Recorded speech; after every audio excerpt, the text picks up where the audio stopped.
महाकुंभ की भव्यता पूरे प्रयागराज में देखने को मिल रही है। महाकुंभ की शुरुआत से पहले लेजर शो का आयोजन किया गया है, जिसमें अमृत मंथन से जुड़ी कहानी को दिखाया गया। इसे देखने के लिए संगम नगरी में सैकड़ों लोगों का मजमा लग गया, तो वहीं त्रिवेणी घाट पर हुई आरती से सारा माहौल भक्तिमय हो गया।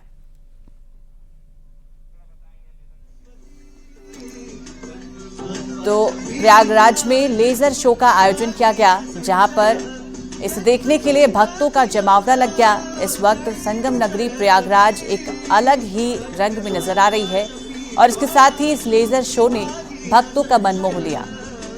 तो 13 जनवरी से प्रयागराज में महाकुंभ का आयोजन होने जा रहा है, जिसमें करीब 5 लाख भक्तों के पहुंचने की उम्मीद है और न सिर्फ देश से बल्कि विदेशों से भी लोग इस महाकुंभ का हिस्सा होंगे।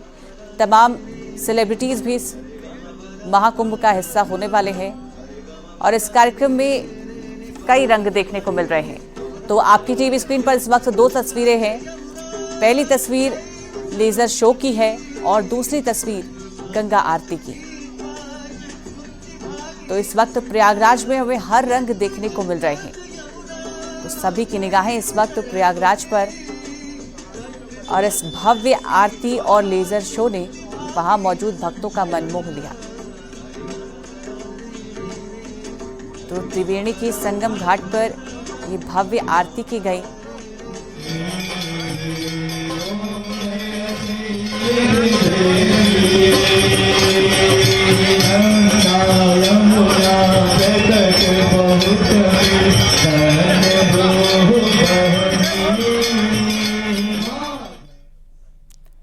आस्था, परंपरा और हिंदू संस्कृति के महापर्व महाकुंभ में साधु संत रोजाना त्रिवेणी के संगम तट पर आस्था की डुबकी लगाने के लिए पहुंच रहे हैं। हर दिन हठ योगी को लेकर अपनी अनोखी विशेषता रखने वाले बाबा का महाकुंभ में आगमन हो रहा है। ऐसे ही अनोखे बाबाओं पर देखिए हमारी ये खास रिपोर्ट।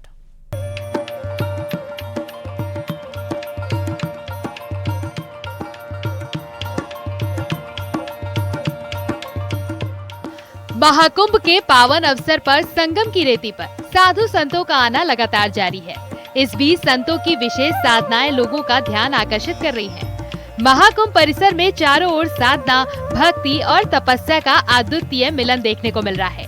महाकुंभ में जहां एक और हठयोगी बाबा चर्चाओं में है, तो कुछ ऐसे बाबाओं का आगमन हो रहा है जो जीव प्रेम का बेहतर संदेश दे रहे हैं। ऐसे ही बाबाओं में एक है कबूतर बाबा, जो राजस्थान के मेवाड़ से महाकुंभ में अपने हरिपुरी नाम के कबूतर के साथ आए हैं। कबूतर बाबा ने बताया कि कई सालों से ये कबूतर उनके साथ है। आपको जानकर हैरानी होगी कि जीव प्रेम का संदेश दे रहे कबूतर बाबा का हरिपुरी कबूतर काजू बादाम खाता है। मेवाड़ से आए हैं, तो कहाँ लेके तो साथ लेके चलते हैं पक्षी महाराज जी? रहता है, साथ ही रहता है। अच्छा, इसको खाना वाना सब होता है। तो कहाँ से लाए हैं? काजू बादाम खाता है। काजू बादाम? हाँ। तो महाराज जी ये आपके साथ ही रहता है? साथ ही रहता है। और जहाँ सोते हैं वही सोता है? सब साथ में, सब कुछ। तो कितने वर्षों से महाराज जी है आपके साथ? इसको 8 साल हो गए। कबूतर बाबा दूसरी बार आस्था की डुबकी लगाने हरिपुरी के साथ प्रयागराज आए हैं। इसको स्नान हरिपुरी है। पहला स्नान है, दूसरा स्नान है कुंभ का। हाँ, 6 साल पहले भी इसने स्नान किया, 6 साल अभी भी वापिस ये स्नान करेंगे। अच्छा महाराज जी, इसको स्नान करा रहे हैं और उसके बाद इसको अपने साथ रखेंगे भी? साथ में रहता है 24 कला। ये हरिपुरी है, जीव सेवा परमो धर्म। क्या नाम रखा है इसका? इसका नाम हरिपुरी है। पूर्ण महाकुंभ से लगातार अद्भुत और अलौकिक रंग देखने को मिल रहा है। अजब गजब बाबाओं में ऐसे ही एक साधु बाबा महाकुंभ पहुँचे हैं, जो पैरों से दिव्यांग है और मध्य प्रदेश के रहने वाले हैं। मध्य प्रदेश से ही वो अपनी हैंडीकैप स्कूटी से महाकुंभ पहुँचे। कितना समय लगा महाराज जी यहाँ पहुँचने में? मेरे को 3 रात तो रास्ते में लगा है, रुक रुक के आ रहा हूँ। हाँ। फिर चौथी रात में यहाँ आ पहुँचा हूँ। मैं वहाँ से 5 तारीख जनवरी को चला हुआ, रविवार के दिन 5 जनवरी और पहुंचे। अच्छा महाराज जी, कभी ये नहीं हुआ कि थोड़ा दिक्कत है शरीर में तो, लेकिन जोश कम नहीं? नहीं, हमारे गुरु महाराजों का आशीर्वाद है। दत्त भगवान का ये ध्वजा लग रही, धर्म ध्वजा, इनका आशीर्वाद है। हम किसी से डरते मिलते नहीं, हिम्मत बहुत तेज है हमारी। और रहते कहाँ जंगलों में? कैसे रहते हैं, कैसे खाते हैं वहाँ जंगल वो में? सब भक्त लोग, सब बाबा गुरु महाराज के आशीर्वाद से सारी व्यवस्था होती है। और अब कब तक रुकेंगे यहाँ? अभी हम रुकेंगे नहीं, यहाँ पे बसंत पंचमी का स्नान करके जाएंगे। प्रयागराज महाकुंभ में ऐसे साधु संत मौजूद हैं जिन्होंने अपने संकल्पों के साथ देश की एकता अखंडता बनी रहने का प्रण लिया है। ऐसे ही हठयोगी बाबाओं में एक है उज्जैन के राधेपुरी बाबा। पिछले 14 वर्षों से अपने दाहिने हाथ को उठाए हुए हैं। बाबा का कहना है कि जब तक देश में सुख शांति समृद्धि पूरी तरीके से नहीं आएगी तब तक इनका हाथ ऊपर ही उठा रहेगा। ये हमारी तपस्या चल रही है, अनुष्ठान चल रहा है। कितने वर्षों का ये है? कितने वर्षों? ये 2011 से चल रहा है। और कब तक चलेगा महाराज जी? अब देखो आगे परमात्मा की इच्छा। कोई खास कारण इसको दाहिने हाथ ऊपर रखने का? ये हमारी अनुष्ठान जो चल रहा है विश्व शांति कल्याण के लिए, जन कल्याण के लिए। महाकुंभ में रबड़ी वाले बाबा भी सुर्खियां बटोर रहे हैं। रबड़ी तैयार करके बांटने वाले श्री महंत देवगिरी महाराज 6 फरवरी तक महाकुंभ में रबड़ी बांटेंगे। हजारों लोग अब तक महाकुंभ में रबड़ी का सेवन कर चुके हैं। 9 दिसंबर से मैं अभी कुंभ में हूँ। 9 दिसंबर से हमारे यहाँ अल्लाहपुर बागम्बरी है, यहाँ वहाँ से चालू किया था और ये 6 फरवरी तक चलेगा। 144 साल बाद हो रहे पूर्ण महाकुंभ में जहां देश भर से लोग जुट रहे हैं, तो वहीं विदेशों से श्रद्धालुओं का आना लगातार जारी है। ऐसे ही एक विदेशी श्रद्धालु इटली से महाकुंभ पहुंचे हैं। Prayagraj, first time I come Prayagraj, but this Mahakumbh Mela. Okay. This more than Mahakumbh Mela because 144 here to this occasion. This is very, very, very special, and it's very special for all people, for all the Indian people, to take the opportunity to see the really saint. In India, this is the famous for the saint, for the spiritual life. This is very, very, very. पावन गंगा, यमुना और सरस्वती की त्रिवेणी संगम स्थली तक हर रोज ऐसे साधु संतों का आगमन जारी है जो अपनी विशेषताओं के चलते महाकुंभ में चर्चाओं में बने हुए हैं। महाकुंभ की औपचारिक शुरुआत 13 जनवरी को पौष पूर्णिमा से होगी और 26 फरवरी को महाशिवरात्रि तक होगी। आस्था, परंपरा और हिंदू संस्कृति के संगम के महापर्व महाकुंभ में करोड़ों श्रद्धालु त्रिवेणी के संगम तट पर डुबकी लगाएंगे और 144 साल बाद लग रहे पूर्ण महाकुंभ से न जाने कितनी यादें अपने साथ लेकर जाएंगे। प्रयागराज से अमित गंजू के साथ न्यूज़ 18।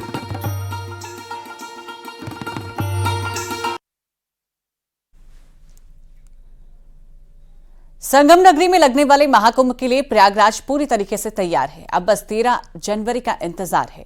आस्था की जमीन पर लगने वाले सनातन से सबसे बड़े मेले के लिए संत भी तैयार हैं। संगम नगरी में शुरू होने वाले महाकुंभ से पहले यहां आध्यात्मिक के सुंदर नजारे देखने को मिल रहे हैं। ये रिपोर्ट देखिए।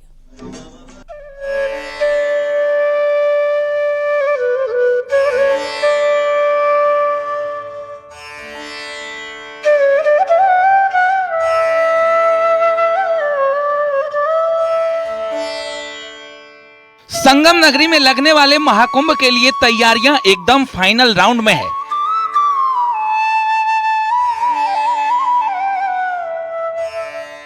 क्योंकि 13 जनवरी से आस्था का मेला लगने वाला है। प्रशासनिक तैयारियों से लेकर महाकुंभ के लिए सभी अखाड़ों की भी अपनी अपनी तैयारियां हैं।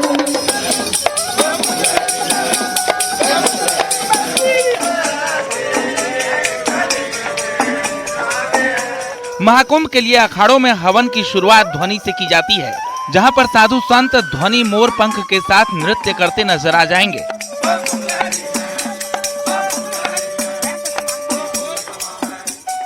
संगम नगरी में शुरू होने वाले महाकुंभ से पहले ही यहां आध्यात्मिकता के सुंदर नजारे देखने को मिलने लगे हैं।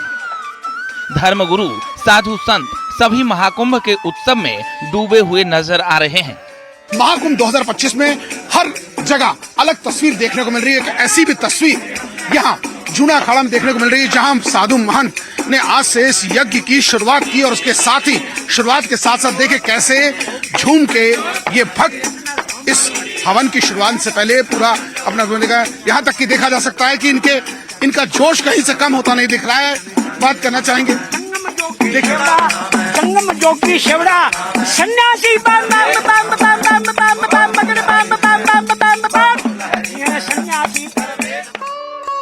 महाकुंभ में सब संतों की अपनी अपनी महिमा देखने को मिल रही है, जहां सभी अखाड़े अपने अपने ध्वज भी लगाए हैं। जूना अखाड़े ने 52 फीट की ध्वजा लगाई है। ये भगवा ध्वज महाकुंभ का आगाज करने के लिए लगाया जाता है। इसका अपना इतिहास है। अभी तक इतना लंबा और बड़ा ध्वज कहीं भी नहीं लगाया गया है। इस ध्वज को देखने के लिए दूर दूर से लोग भी पहुंच रहे हैं। पहली बार महाकुंभ में तगड़ी व्यवस्थाएं की गई है, जिसका आनंद सभी अखाड़े ले रहे हैं। ये धर्म ध्वजा अनादिकाल से है। जब से कुंभ प्रारंभ हुआ, कुंभ के प्रारंभ के पहले इस धर्म ध्वजा का स्थापना होता है। इस धर्म ध्वजा में संपूर्ण सनातन धर्म का नियम छुपा हुआ है और 52 हाथ का होता है। और हमारे अखाड़ों में, संपूर्ण अखाड़ों में 52 मढ़ियाँ हैं, 10 नाम नागा सन्यासियों के, और इसलिए 52 हाथ का ध्वज होता है। और इस ध्वज में हमारे संपूर्ण मर्यादा सनातन धर्म और कुंभ के त्याग और बलिदान का प्रतीक है। जहां तक सुरक्षा की बात है, महाकुंभ 2025 को लेकर इस बार सरकार ने बुलेट प्रूफ प्लान तैयार किया है। सुरक्षा के इतने सख्त इंतजाम किए गए हैं कि कोई भी सुरक्षा कवच को भेद नहीं सकता है। महाकुंभ में जहां एक तरफ सुरक्षा व्यवस्था के पुख्ता इंतजाम हैं, तो वहीं दूसरी तरफ इस बार साधु संतों की सुरक्षा के लिए सीआरपीएफ के कमांडो की तैनाती है, जो साधु संतों के कैंप के बाहर तैनात हैं। सुरक्षा व्यवस्था में कोई चूक न हो, इसको लेकर अधिकारी लगातार मॉनिटर भी कर रहे हैं। महाकुंभ 2025 को लेकर सुरक्षा के विशेष इंतजाम किए गए हैं।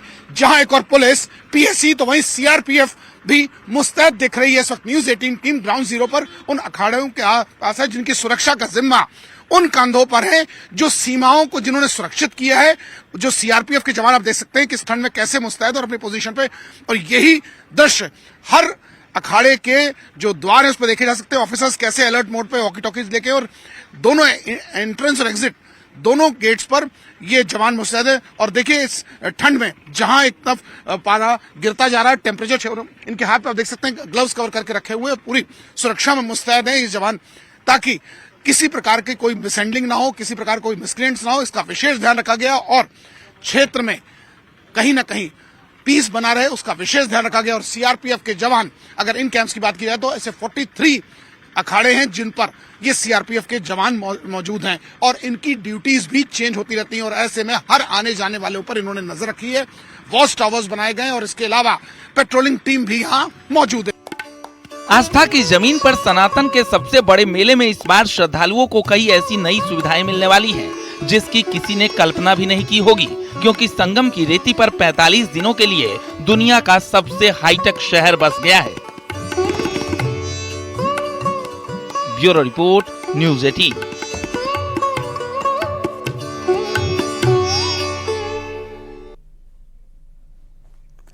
आस्था आध्यात्मिक के महापर्व प्रयागराज महाकुंभ की शुरुआत 13 जनवरी से होने जा रही है।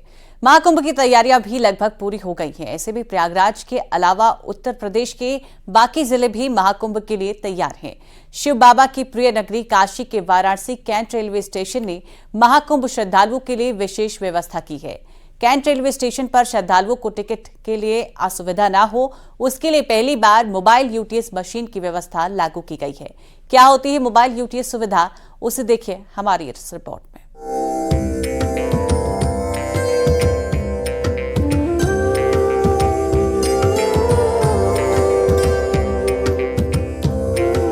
एक 144 सालों बाद लग रहे पूर्ण महाकुंभ को लेकर सूबे की योगी सरकार से लेकर रेलवे ने खास तैयारी की है। पावन गंगा, यमुना और सरस्वती के त्रिवेणी संगम स्थली तक जाने में किसी भी श्रद्धालु को कोई असुविधा न हो, उसके लिए उत्तर प्रदेश में भी रेलवे ने अपने प्रमुख रेलवे स्टेशनों पर खास तैयारी की है। शेल्टर होम से लेकर महाकुंभ तक जाने के लिए श्रद्धालुओं को टिकट मिलने में कोई असुविधा न हो, उसका खास ध्यान रखा गया है। वाराणसी में रेलवे ने महाकुंभ श्रद्धालुओं के लिए विशेष सुविधा की शुरुआत की है।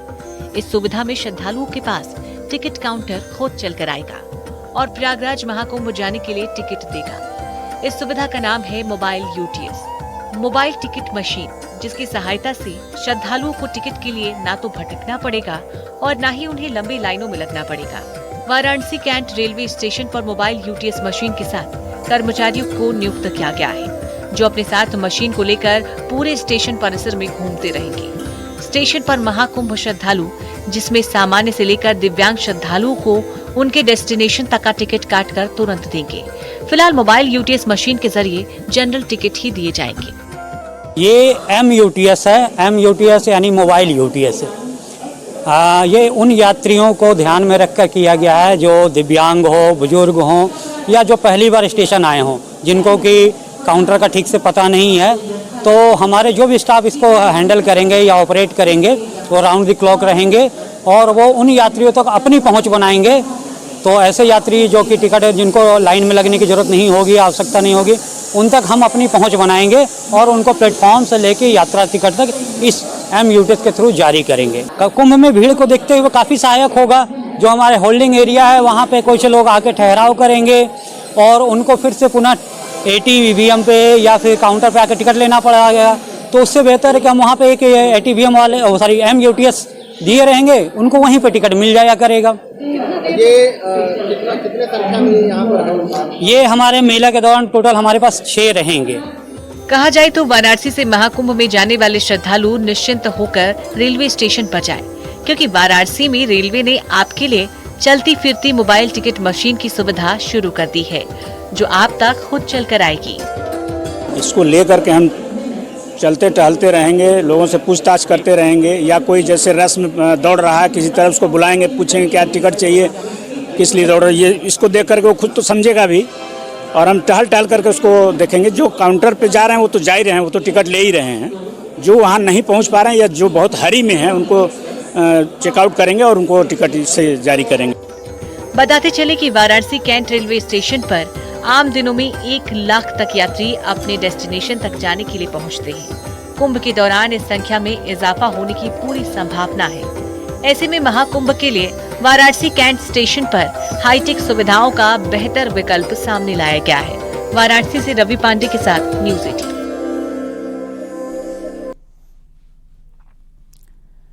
प्रयागराज में होने वाले महाकुंभ में जहां देश भर से लोग जुट रहे हैं, तो वहीं विदेशों से भी श्रद्धालु यहां पहुंच गए हैं। ऐसे ही एक विदेशी नागरिक से न्यूज़ 18 ने मुलाकात की, जो इटली से यहां पर आया हुआ है। पिछली बार जब उज्जैन में कुंभ हुआ तब ये शख्स इटली से आया था और इस बार प्रयागराज पहुंचा है। इटली के इस भक्त ने न्यूज़ 18 से खास बातचीत की है। Prayagraj, first time I come Prayagraj, but this is Mahakumbh Mel. Okay. This more than Mahakumbh Mel, because 144 here to this occasion. This is very, very, very special, and it's very special for all people, for all the Indian people, to take this opportunity to see the really saint in India. This is the famous for the saint, for the spiritual life. This is very, very, very. वैसे जो ठंड पर आस्था भारी है, इसका नजारा आप संगम नगरी में देख सकते हैं।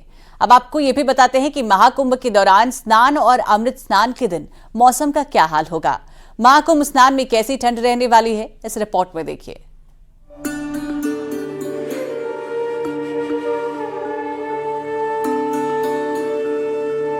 संगम की रेती पर लगने वाले आस्था के सबसे बड़े मेले यानी महाकुंभ में श्रद्धालु पवित्र नदी में डुबकी लगाएंगे।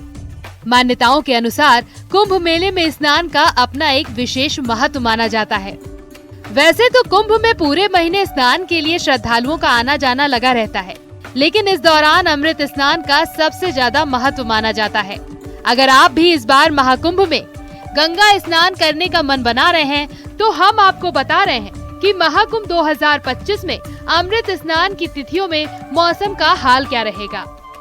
14 जनवरी मकर संक्रांति, 29 जनवरी मौनी अमावस्या और 3 फरवरी वसंत पंचमी के दिन होगा। इसके अलावा 13 जनवरी पौष पूर्णिमा, 12 फरवरी माघी पूर्णिमा और 26 फरवरी महाशिवरात्रि के दिन स्नान का विशेष महत्व रहने वाला है। जब बड़ी संख्या में लोग प्रयागराज पहुंचेंगे, ऐसे में इन तिथियों पर मौसम की बात करें तो मौसम विभाग के अनुसार महाकुंभ की शुरुआती तिथियों में ठंड का असर देखने को मिलने वाला है।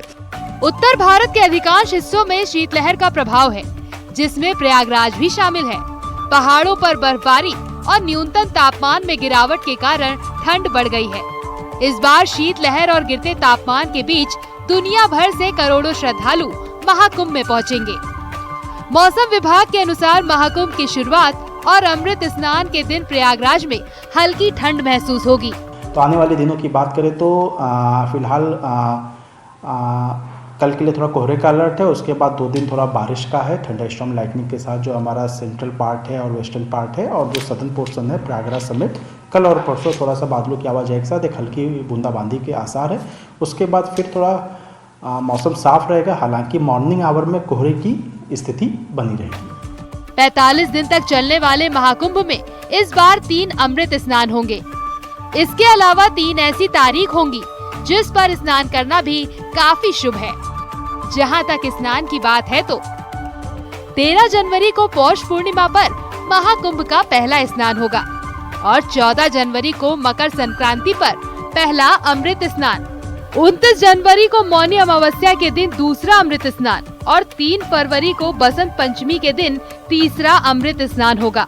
वहीं 12 फरवरी को माघी पूर्णिमा के दिन स्नान और 26 फरवरी को महाशिवरात्रि के दिन अंतिम स्नान होगा।